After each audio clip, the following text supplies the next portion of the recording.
The meeting is now closed, and with that, Tesla shareholders, let's welcome Elon Musk.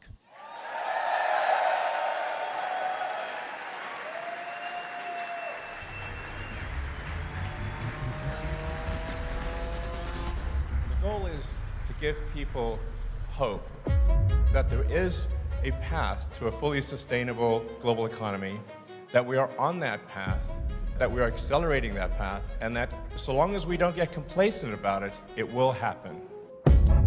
This was really the beginning of the end of the Tesla bubble. I actually think the company could go bust. Tesla's Model Y is the world's best-selling car, beating out Toyota's RAV4 and its Corolla models. Regarding FSD version 12, it's profound. The rate of improvement is rapid. It might be the biggest asset value appreciation in history when you can do unsupervised full self-driving. I mean, that just sounds like a story stock. Autonomous taxis. I mean, can you really balance your checkbook with, sort of pie in the sky predictions like that? If you ask the wrong question, the right answer is impossible. My prediction is that a majority of Tesla's long-term value will be Optimus. And that prediction I'm very confident of. It's very rare a product comes along that is seemingly impossible, that experts said would never be made. And this is one of those times. Finally, the future will look like the future. People say, why'd you make it bulletproof? I'm like, why not? Energy storage deployments, the Megapack in particular, reached an all-time high in Q1, leading to record profitability for the energy business. This is the machine that builds the machine, and the factory is the product. And this building is the most advanced car factory that Earth has ever seen. If you value Tesla as an auto company, it's just the wrong framework. If somebody doesn't believe Tesla's going to solve autonomy, I think they should not be an investor in the company. But we will. And we are.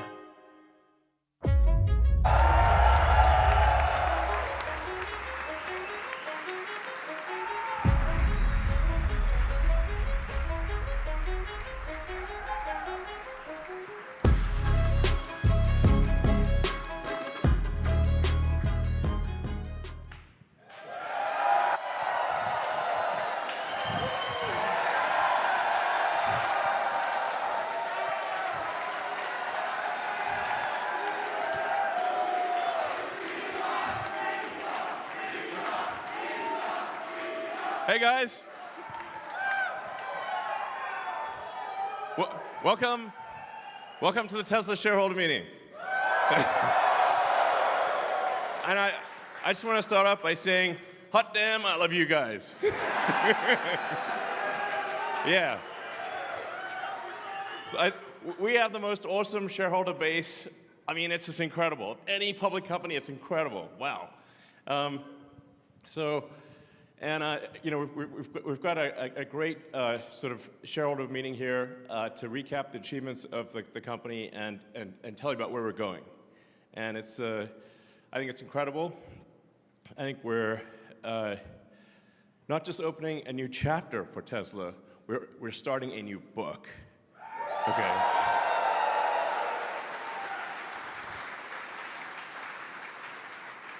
So those of you who have been following Tesla closely understand, you get it,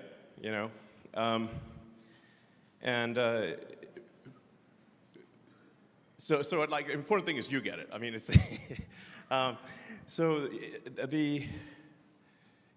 where things are going, I think is just going to be absolutely mind-blowing. We're obviously making great progress in solving the sustainable energy problem, with electric vehicles, with stationary storage, with solar, and then I think in terms of the value of the company, autonomy is just such a mind-blowing thing that, like I said, you guys understand, but I think most of the world does not yet understand. So, in talking to a lot of the sort of the big institutional investors, when they're often in New York and they don't drive cars, so I'll be like, have you driven our car? Or have you tried self-driving? The version 12.3, And they're like, oh, no, okay. Well, you should try it. That would be a good thing to do. And if you just plot the points on the curve of how well autonomy is progressing and just believe the curve, it's headed towards unsupervised full self-driving very quickly at an exponential pace. If you just, yeah, it's, I mean, yeah, so.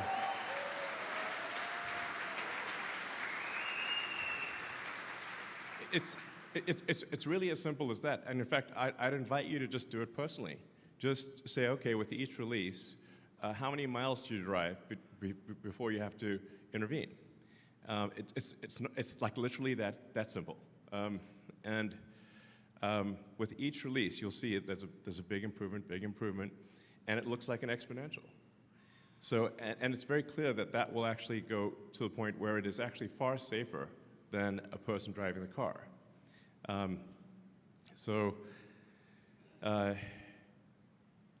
I have some insight into the next releases, because we've got basically for every release that's on the road, we kind of see what the next generation release is and a little bit about the release after that. So we have some insight into where it's going, and it's really amazing. No question whatsoever that will far exceed human safety. Yeah, no question. So, and I think I have mentioned this, but like sometimes it's like helpful to sort of reiterate and connect some of the dots, because sometimes people wonder, well, how do you go from this big fleet to actually monetizing the fleet in an autonomous situation? And it's actually a combination of it's like Airbnb and Uber to some degree. So like there'll be some cars that Tesla owns itself, it's kind of like an Uber fashion. But then for the fleet that is owned by our customers, it will be like an Airbnb thing. You can add or subtract your car to the fleet whenever you want. So you can say, like, I'm going away for a week. At just one tap on your Tesla app, your car gets added to the fleet, and it just makes money for you while you're gone. Yeah.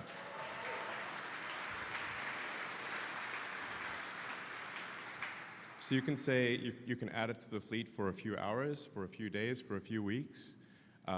Whenever you want it back, you can say, come back, and car will come right back. And I'm highly confident that it will far exceed the value, like the revenue made by the owner of the car will far exceed the actual monthly payment. And then Tesla will obviously take a rev share on that, but most of the money will go to the owner of the car. And this is actually going to work. This is what will happen. So I mean, mark my words. This is simply a matter of time.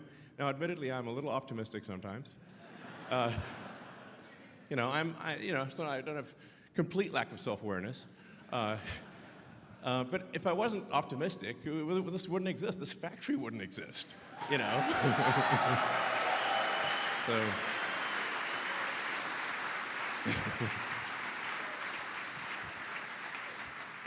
So, that's what my brother, who's awesome, he's here, just got reelected. No, sorry, this thing's. So, it's like a little anecdote. Like when we were kids in school, my brother would tell me the wrong time for the bus so that I wouldn't miss the bus. And then I'd be upset with him, like, why'd you tell me the bus was going to come earlier than it was? And he's like, well, because otherwise you'd be late for the bus. This is an actual thing that would happen. So I guess I've been sort of pathologically optimistic from birth. But that's the reason all this stuff is happening anyway. It's like I got to be somewhat pathologically optimistic, but I do deliver in the end. That's the important thing.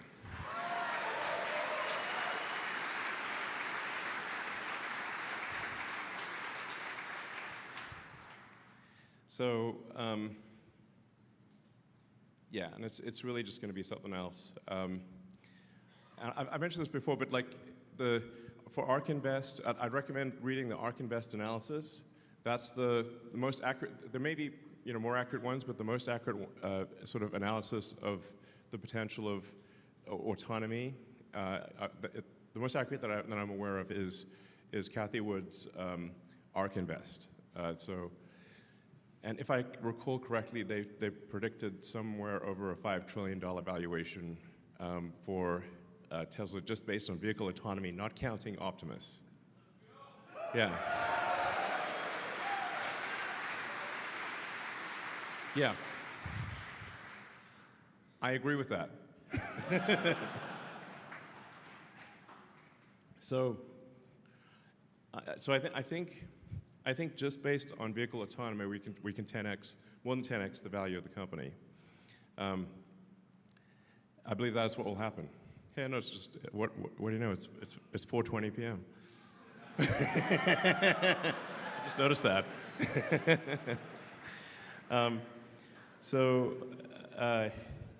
You know.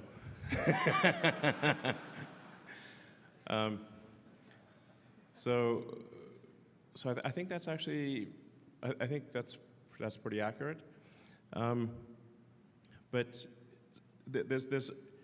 it actually gets way crazier when you think about the Optimus robot, which is really a humanoid robot that is intended to, be able to do anything you want it to do, to be,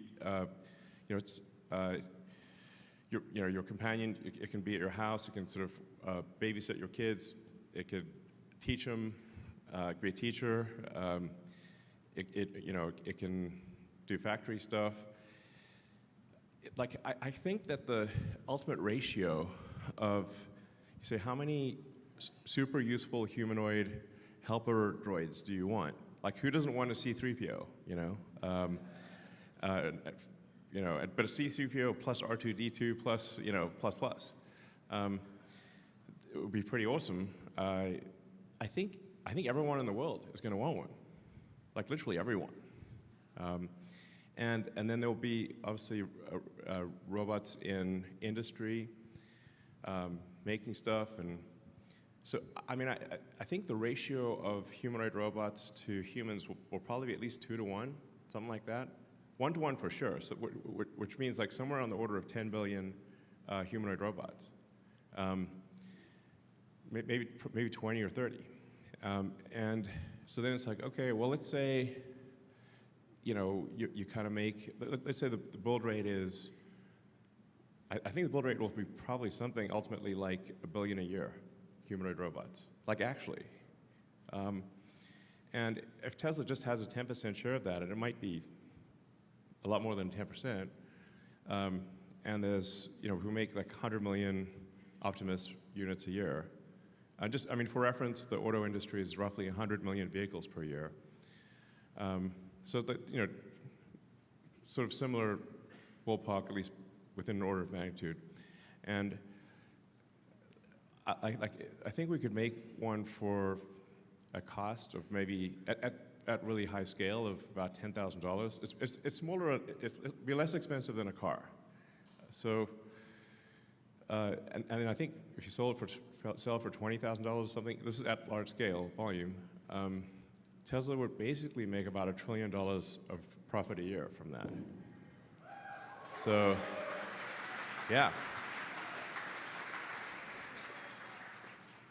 If the price earnings multiple is, say, I don't know, 20 or 25, something like that, that would mean a $20 trillion market cap from Optimus alone. And probably 5 to 10 from autonomous vehicles. So, I think it's actually conceivable, it's within the realm of possibility for Tesla to achieve a valuation 10 times that of the most valuable company today.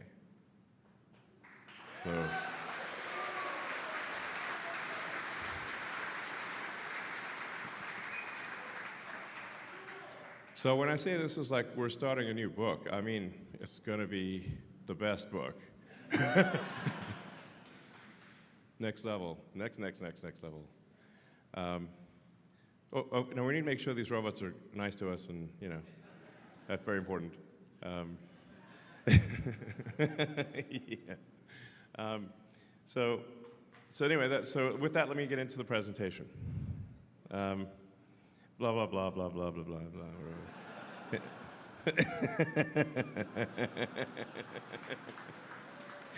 Oh man.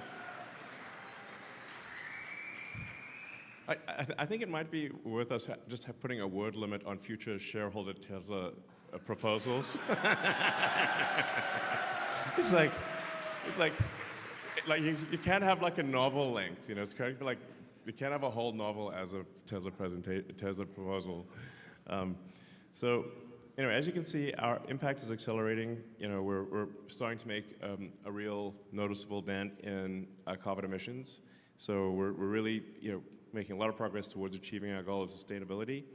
And one of the effects of autonomy is going to be an even greater effect on carbon emissions, because I suspect that we'll go from passenger cars having about 10 hours of usage per week, about an hour and a half per day, to probably a third of the hours in the week, maybe 50, 55 hours, which means the same car will be used 5 times more often.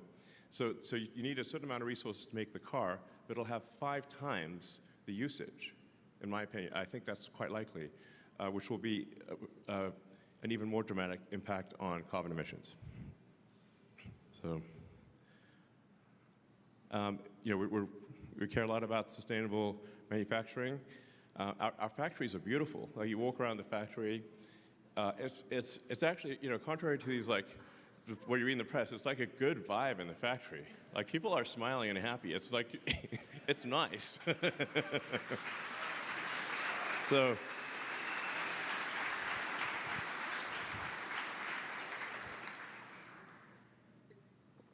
So, yeah. So I mean, we do care. We actually do care a lot at Tesla about doing the right thing, and we you know, we're not going to be perfect, but we do care a lot about doing the right thing. So our vehicles are water efficient, energy efficient. You know, we try whenever possible to use renewables for powering the factory, and you know, do our best to do the right thing. Our batteries are lasting longer. I got too many things in my hand. Anyway, the batteries are lasting a lot longer, which is good.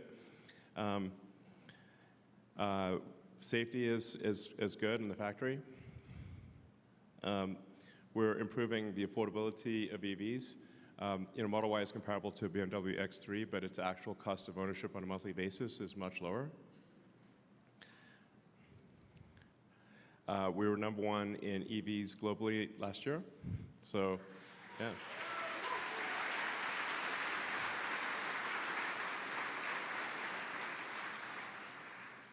So, yeah. So let's see. And congrats to the Tesla team on making 6 million vehicles all time. So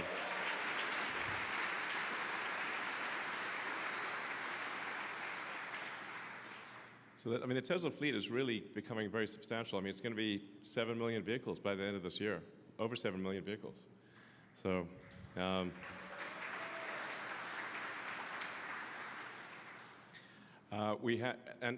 our factory in Fremont is currently the highest volume auto factory in North America. So, and we broke the prior production record from when it was NUMMI. So it's actually pretty wild that we have a giant car factory in the San Francisco Bay Area. It's not exactly the cheapest place to have a car factory. It's like that in the Swiss Alps or something, you know.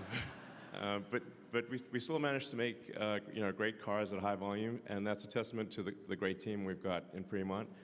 So congrats to the Fremont team.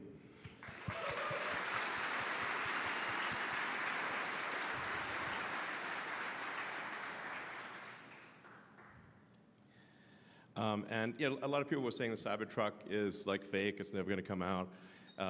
You know, and now we're shipping a lot of Cybertrucks. We hit a weekly record of 1,300. So.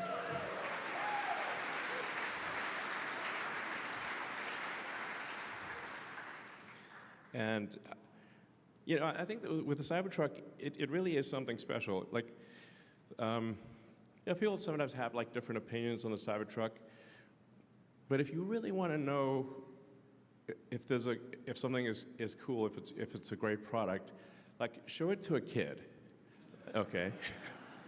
Like no filter, okay? The kid's got like no filter, like a 5-year-old, 6-year-old, something like that, or even 3-year-old, and say, which car do you like? Cybertruck. So it's like, that's how you know. It's finally something that it just looks like the future. And it drives so well. It's comfortable. It's just a fantastic product. I think it's our best product, and it's a lot of innovation. It's got a 48 volts low voltage system. Finally, instead of 12 volts, 800 volt drivetrain, the world's biggest castings. It's bulletproof. All the cool things can outpull a F350 diesel, which is a very impressive truck, and it can it can do a quarter mile faster than a Porsche 911 while towing a Porsche 911. So that's insane. So yeah.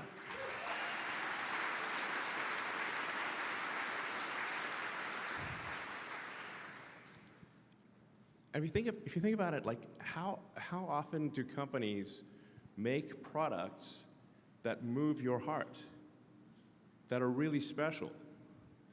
It's so rare, and I think this is one of them. So yeah.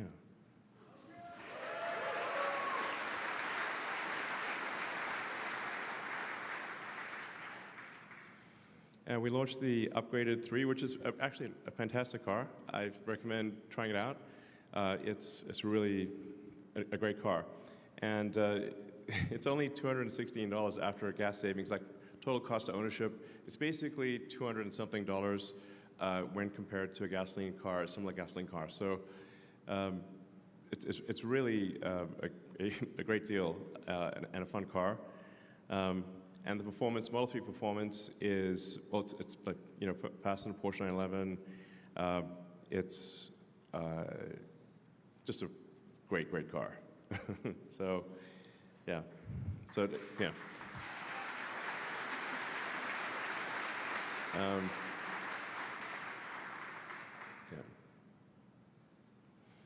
And of course, Model Y became the best-selling vehicle globally. And this is something that we predicted. I think I said in like 2022, Model Y would be the biggest car in the world by dollar volume sales, and that 2023 it would be the biggest in unit volume, and it was. And again, this year it will be the best-selling car on earth. So, yeah.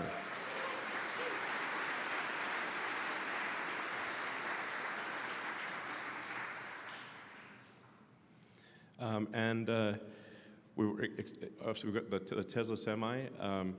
We're in low volume production of the Tesla Semi, and just last week I approved the plans for volume production of the Tesla Semi.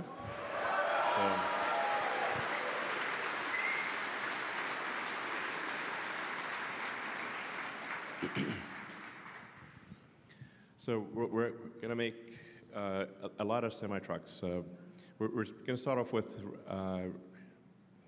it's something I think it'll actually move the needle financially. It's not like it's not a small thing, and the thing about commercial vehicles is that companies that use them are super objective. It's not like it's actually. I mean, obviously we're going to make it have cool style and be an awesome car, but for commercial vehicles, the companies that make the buying decisions, they just look at it and say, like, what are the numbers? Like, is this cost less to transport or cost more to transport than say, a diesel truck? And the thing is that the economics are much better than a diesel truck. It's kind of basically a no-brainer. If you're a transport company, you don't use the Tesla electric Semi, you're just losing money. Why would you do that? Do you not like money? Okay. But if you do like money, then I recommend using the Tesla Semi. And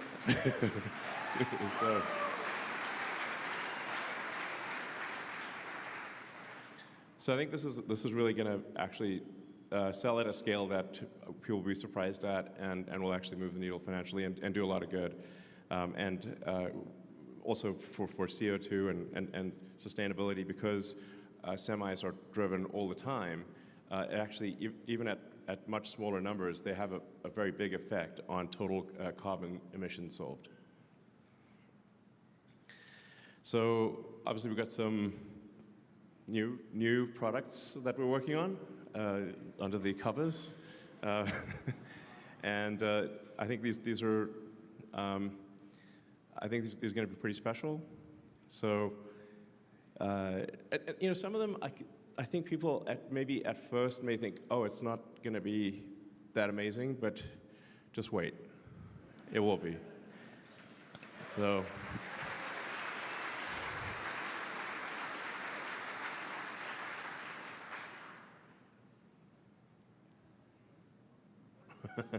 So our supercharger network is continuing to grow. Rumors of the death of the supercharger are greatly exaggerated. We are, in fact, continuing to grow the supercharger network significantly. In fact, this year, I think we'll deploy more superchargers this year that are actually working than the rest of industry combined. Just FYI. So now we are going to be more careful about the capital efficiency of where we deploy superchargers. But for sure, any place that has congestion, any sort of missing parts of the map that we're missing, we're going to put the superchargers there. So even for the remainder of the year, we expect to spend about $500 million on supercharger deployment. So it's very significant, and it'd be a well-spent $500 million. So this is it's a lot. So, and this is actually not showing a bunch of new markets that will be opening up later this year and next. So we're obviously we want Tesla to be worldwide, and there's a lot of countries that we have zero to very few Teslas, and we want Tesla everywhere. So there are a lot of new markets that we're going to open up later this year and next.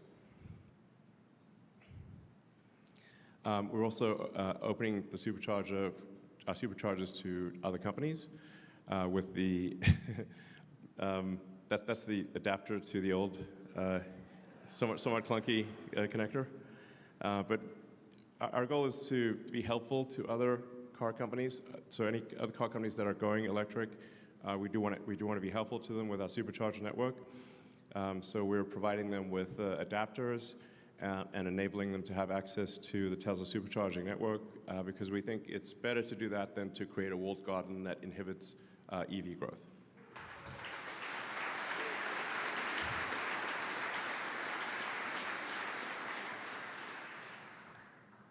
Oops, there was a bit of latency here. And we're also innovating a lot in battery production with the 4680 that's built right here. It's a hard problem, like there are entire companies that just make battery cells. That's all they do. But we're making good progress. Like all the Cybertrucks that you see use the Tesla 4680 cell. We have a clear path to the 4680 being, we think, probably the most competitive cell from a manufacturing efficiency standpoint. And so it is a hard problem, I have to say. There's quite a lot of brain damage required to be good at cell manufacturing. It's like a brain damage high. But I think it does give Tesla resilience in the face of if there are changes in the, I don't know, geopolitical situation somehow. But it's good to have some independence in cell manufacturing. And we're making steady progress, and we also have the cathode refinery, which you can see behind the main factory. So you can sort of see it in the picture there. That's a cathode refinery, and then we've got the lithium refinery in South Texas. And so we're just making sure we've kind of got the pieces of the puzzle.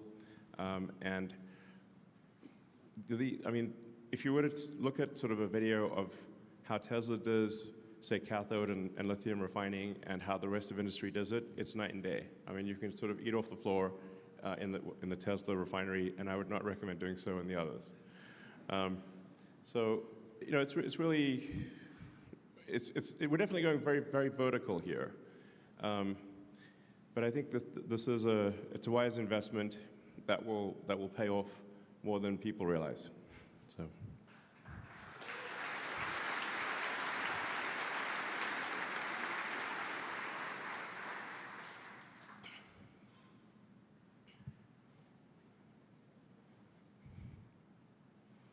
I don't think this thing's working. So this year, we're also on track to complete a massive number of energy deployments. So that is a gigantic increase in deployment capability. We seem to be tracking to sort of a 200 to 300% year-over-year growth in energy storage deployment and stationary pack. So it's giant. And the limiting factor really is being able to build more megapacks and build more Powerwalls. So we're ramping up production of the Powerwall 3, which is really a game changer for at the personal level. The Powerwall 3, it usually takes about 3 iterations of any given technology to really for it to be something where it's like, okay, now we're really hitting the sweet spot. So Powerwall 3 is like an epic product. The Megapack is also, I'd call it sort of iteration 2 of the Megapack is also an epic product. With the Megapack 3, which is, I don't know, probably a couple years away, we'll start actually absorbing more and more of the substation of the sort of power electronics. So, because I sort of think you want to get to the point with the Megapack where you can literally just take the high voltage power lines and plug them in. There's no substation. We just plug them in. Just drop them down and drop it down and plug it in. And now it works. Which is like mind blowing for the utility industry, by the way. Like, they're like, what? Yeah, you just plug the wires in and it'll work. For very high voltage. So that I think is actually going to be a major. So this is anyway. So yeah, this is great. Excellent work by the energy storage team. So.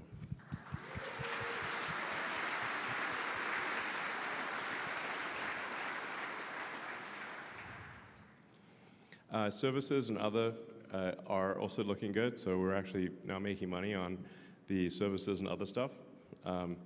So this is kind of a big deal.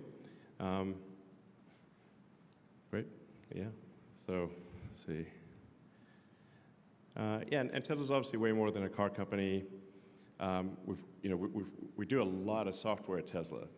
About, I don't know, roughly half or a very huge percentage of the engineering we do is actually software engineering. So Tesla's, I'd say, as much a software company as it is a hardware company. This is a very big deal because car companies are not software companies normally. So this matters a lot. So things like our Orbiter software for energy storage, all of the software that controls the cars, the Megapacks, the Powerwalls, the solar,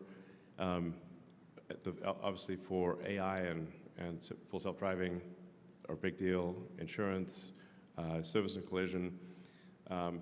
That Tesla also writes a lot of software internally that helps, that like we call like the Tesla operating system internally, that is head and shoulders above what any other company has. I think probably better than any Fortune 500 company. The Tesla internal software is just way better. So it's just far more than what people normally think of as a car company. And Tesla is also the leader in real-world AI. So there's really, this is a big deal. Like Tesla is ahead of Google, Meta, OpenAI, anyone on real-world software, actually taking in video and making decisions based on video. no one is even close, and it's getting better. I say with each passing month, if not each passing week. So, yeah.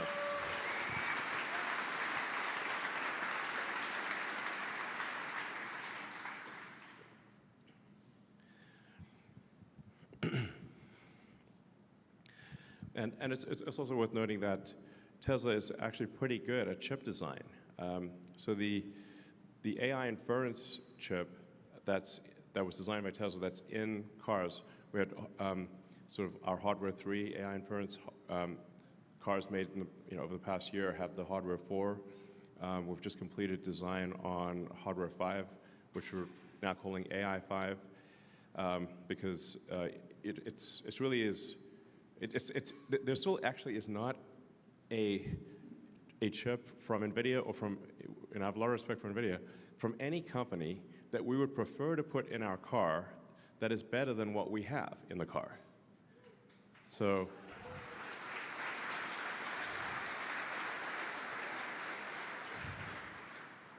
we started from scratch in chip design, just as we started from scratch in AI software, and have the best real-world AI software and the best AI inference chip in the world from nothing. So this is a big deal. And the capability of the chips in the car is dramatic. Like, I mean, right now all the cars are actually training. Like we have hardware 4 run hardware 3 in emulation mode. So we'll continue to make significant progress on hardware 3, but later this year we'll actually bifurcate, continue working on hardware 3, so on training on hardware 3, but then do separate training on hardware 4. That'll be the sort of training cluster that we're building at the south side of the Gigafactory, and that'll be dedicated hardware 4 video and inference, and. So the hardware 4 has cameras that have about 4 or 5 times better resolution, and depending on how you count the sort of hardware 4, it's about anywhere from 3 to 8 times better than hardware 3. So, but everything you're seeing thus far is just hardware 3, and we still have a long way to go before we reach the limits of hardware 3. So hardware 3, I think will do amazing things, but hardware 4, I think will probably do about 5 times better. Then hardware 5, which comes out in about 18 months or so, is 10 times more capable than hardware 4. It's like sort of, if you know NVIDIA hardware, it's sort of a B200 class computer.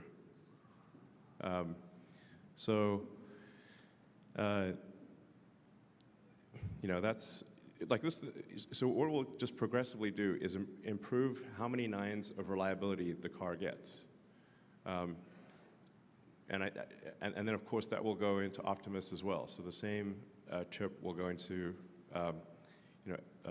hardware 4 will go into is an Optimus. Hardware 5, AI 5, which we're calling switching from hardware 5 to AI 5, will be in Optimus and in all cars in about 18 months. And it's really just a staggering amount of compute, and it's very power efficient compute. So it's got to be, because if you're in a mobile application like a humanoid robot or a car, you can't just be sucking down 10 kilowatts, like you can in a data center. So you've got to be very power efficient. So the sort of hardware 3 and 4 are only a few hundred watts. Yeah, this is hard.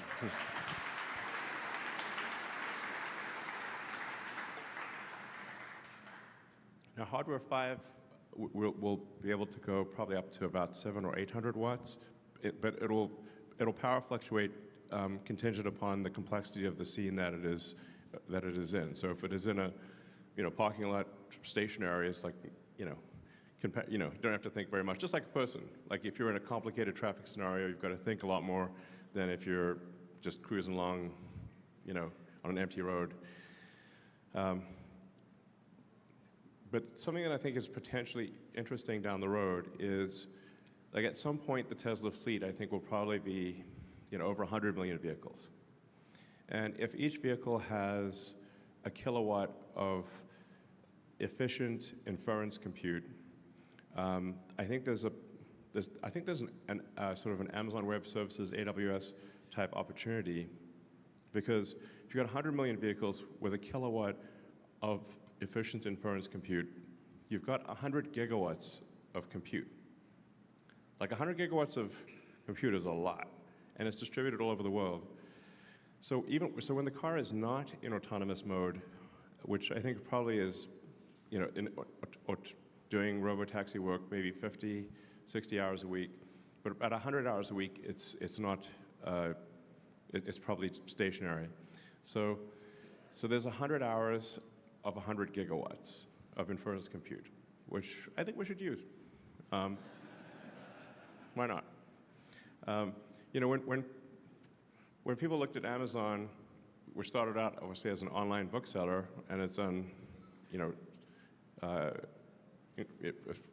has grown to be like this incredible place where you can buy anything, and then Amazon Web Services, like, well, they got all these computers that only really see peak usage sometimes, but what are they going to do when it's not peak usage? And sometimes the Amazon servers are down like 10%. So that's when they said, well, let's do Amazon Web Services. And then Amazon Web Services became more valuable than the entire rest of Amazon. And I think there's some kind of opportunity there that's pretty significant for Tesla down the road. Again, that's really, nobody's really factoring that in. But I think that actually will be quite significant. We also are no longer compute constrained for training. I check in with the team. It's like, is there anything we could do to improve the pace of progress with respect to training and inference?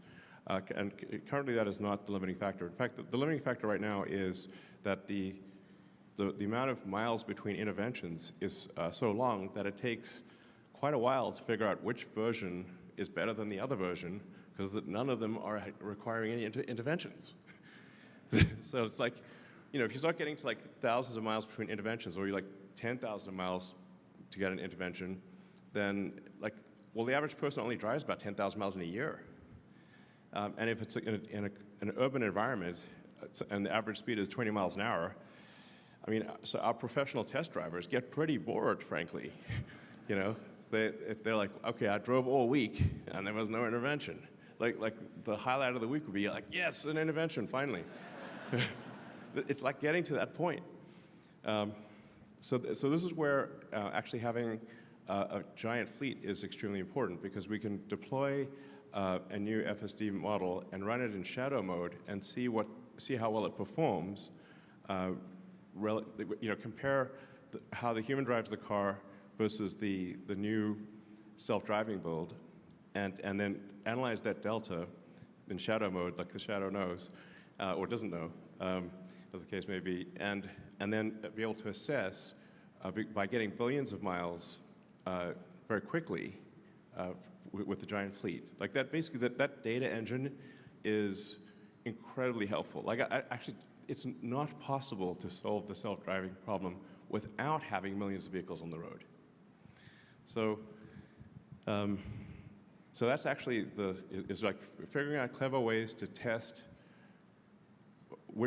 how good the next FSD build is actually the limiting factor right now. And then, of course, like I said, we are building another training data center right here, which will be dedicated to Hardware 4 training. So we'll bifurcate Hardware 3 and Hardware 4 training later this year. We'll keep improving Hardware 3, but we're going to uncork the full capability of Hardware 4 as well. So, yeah.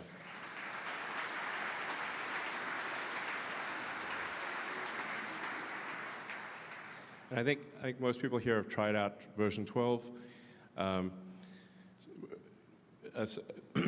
We did say unsupervised full self-driving would be version 12. So We are actually just keeping the version arbitrarily at 12, and then like calling it 12.4, 12.3, 12.4, 12.5, but it's actually really like version 13, version 14. But anyway, this is an arbitrary designation. So 12.4 is actually like a whole different version than 12.3, and 12.5 is a whole different version than 12.4. So you'll see really giant improvements, I think sometimes factor of 10 improvements between successive versions.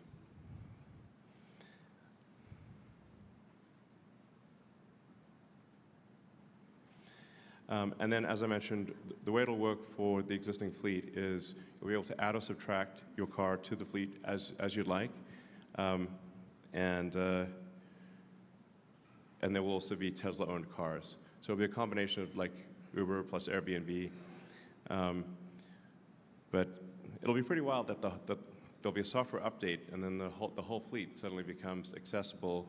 It's like suddenly you've got 7 million, 10 million cars that can, ultimately tens of millions of cars that can do autonomous driving, and instead of being used 10 hours a week, can be used 50 or 60 hours a week.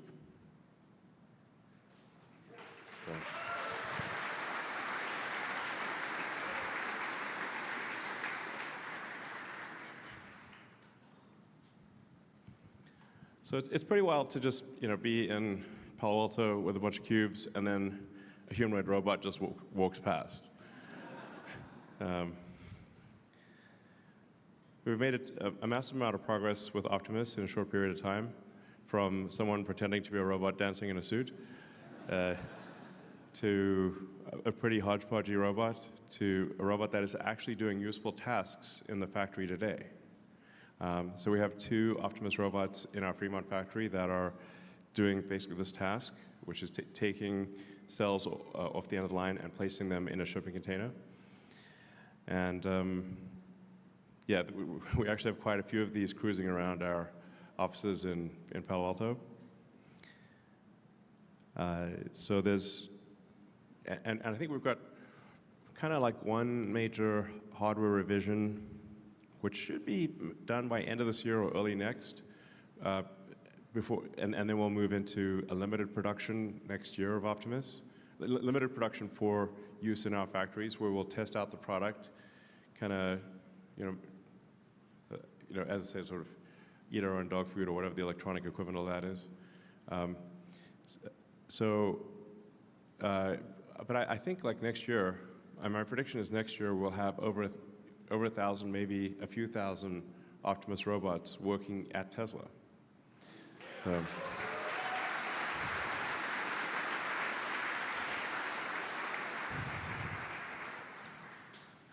And things are going to scale up very rapidly from there. So we'll iron out the bugs.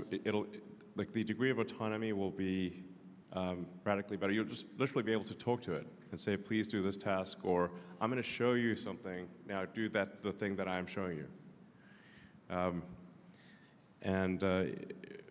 Get to the point where it can watch a video of something like a person and then learn just by looking at that video and do that task. So, yeah. So really it's going to be quite something. And I'm confident of the prediction that there will be more, like the ratio of humanoid robots to humans will be greater than 1 to 1. So that there'll be, more than 10 billion humanoid robots in the world, probably 20 or more. And Tesla is going to be by far the leader in that. You're seeing a lot of robot startups, but I think it's actually very challenging to do Optimus as a robot startup, because what we found, to make Optimus work, we've had to design from first principles, from scratch, every part of the robot. So the motor, the gearbox, the sensors, the power electronics, the communication system, everything had to be done from scratch. We found that there's basically nothing. There's no supply chain. So even though there are many electric motors made in the world, there's no supply chain for the types of motors and sensors and gearboxes that are needed for a humanoid robot. I mean, what you're seeing here is our current generation hand and arm, but our next which has 11 degrees of freedom. Our next generation has 22 degrees of freedom. It will be able to play the piano. So it's really like, wow. Now, of course, like I said, we need to make sure we don't have the Terminator scenario. That's very important. So, safety of the humanoid robot will be very important. But because it requires so much ground-up design, designing every motor, gearbox, sensor, power electronics from scratch, it's very hard for a startup to, if not impossible, for a startup to replicate that. But at Tesla, we have the world's best electrical engineering. I think we've got the world's best mechanical engineering for gearboxes and for electric motors, power electronics. So we have the resources to do that. It applies quite well. And then you also have to have the brain. You need a power-efficient inference computer, which we've got for the car, and we'll be using an Optimus. You need AI. You need to be the best in real-world AI, and Tesla's the best in real-world AI. So you need all of these. You need a very strong hand of cards in order to make a compelling robot. And then you also need to be very good at scale manufacturing. So in order to have the robot not cost like hundreds of thousands of dollars, in order to make it cost like $10,000 or $20,000, you actually need to design for manufacturing and be very good at manufacturing. And in my experience, prototypes are easy compared to volume manufacturing. Prototypes are easy, production is hard, relatively speaking. So Tesla has the production capability, it has the engineering capability, and it has the AI hardware and software capability. And even the most optimistic estimates that I've seen for Optimus, the optimist, I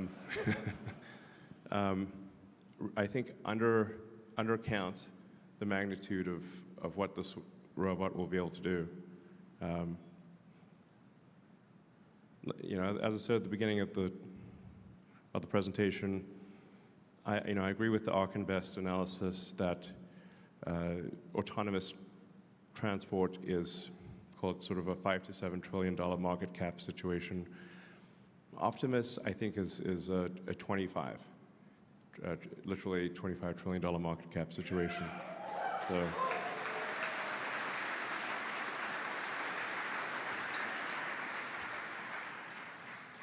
Now, I don't want to trivialize what's necessary to get there. I mean, it's an immense amount of work that is required to get there, like super difficult. But we are moving very fast down that road, and we're going to make it happen. So, thank you.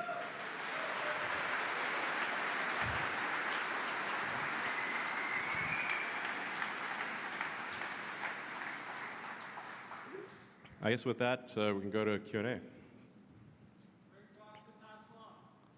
Sorry? Yeah. I guess we've got mics lined up. Dive for the mic.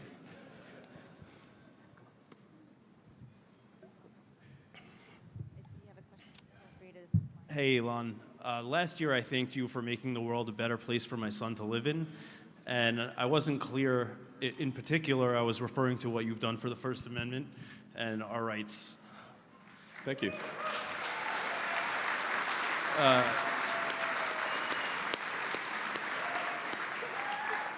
History will not forget it, and the sacrifices you made and the risks you took will pay off and have paid off. Thank you. Yeah. Well, I very much appreciate that. I think you have to say, like, why was the First Amendment so important? Is because, people came here from places where if they spoke their mind, they'd be put in prison or killed, or just shut out from society, ostracized. So freedom of speech is absolutely fundamental to a good future. And yeah, that's the reason for acquiring Twitter and trying to just making it a free speech platform. I think it's it was like, I think, very important to just the future of civilization. So, thank you.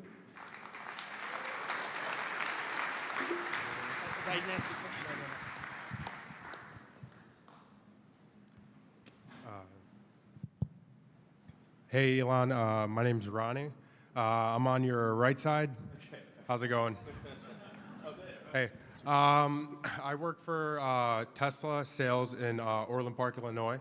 And I was always wondering, do you think Tesla could ever move forward towards bundling software as like a package to, possibly increase take rate for FSD, maybe bundle it with premium connectivity and future software options?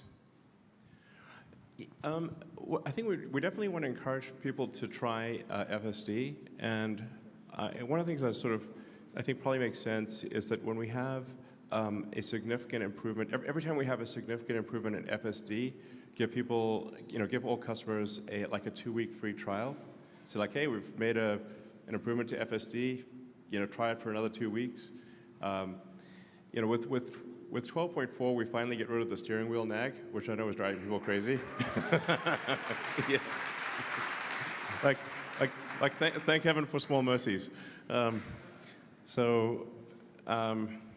Even just something like that, not having the steering wheel nag, and obviously having a far lower intervention count, far more miles between interventions.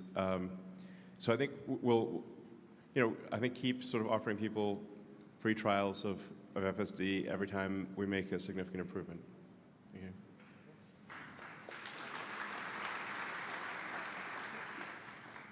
Oh, sorry. Yeah. it's when you hear the speakers, you're like, ears don't work, Good afternoon. Yeah. 2 questions, actually. First, after $56 billion, you can afford to probably take your kids to Disneyland now. Is that where you're going? Well, I mean, by the way, it is worth emphasizing that it's Tesla stock that I have to own for 5 years. So, it's not possible to it's not actually cash, and I can't cut and run, nor would I want to. I've actually been to Disneyland, Disney World many times with kids.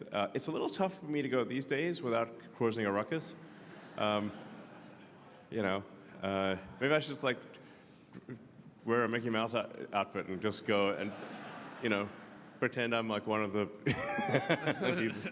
So as we work on autonomy and we're getting to that threshold where things are getting to a seriously advanced level, eventually there are going to be some harsh consequences. It's part of breaking through, right?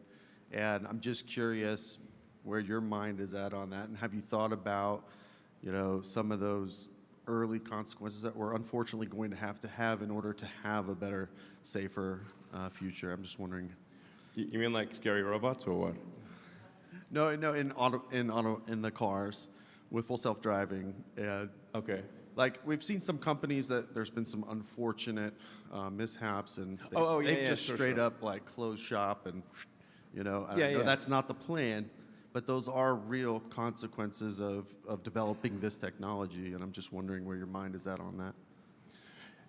Yeah, well, we do try to be very careful with the deployment of FSD, and we do have a lot of cars. So what, inevitably, when there are a lot of cars and you've got billions of miles, you do have the law of large numbers, where there's a small chance of something bad happening, but when you look at the sort of safety per mile, because we've got a lot of miles, it's very clear that the safety per mile is better than human driving. So, when we can show that to regulators and obviously make our case to the public and say actually, human driving is not perfect. There's a person killed roughly every 80 million miles. So I think 35, 40,000 people are killed every year in the U.S. from auto accidents. What matters is are we making that number smaller? And as long as we're making that number smaller, we're doing the right thing. Thank you.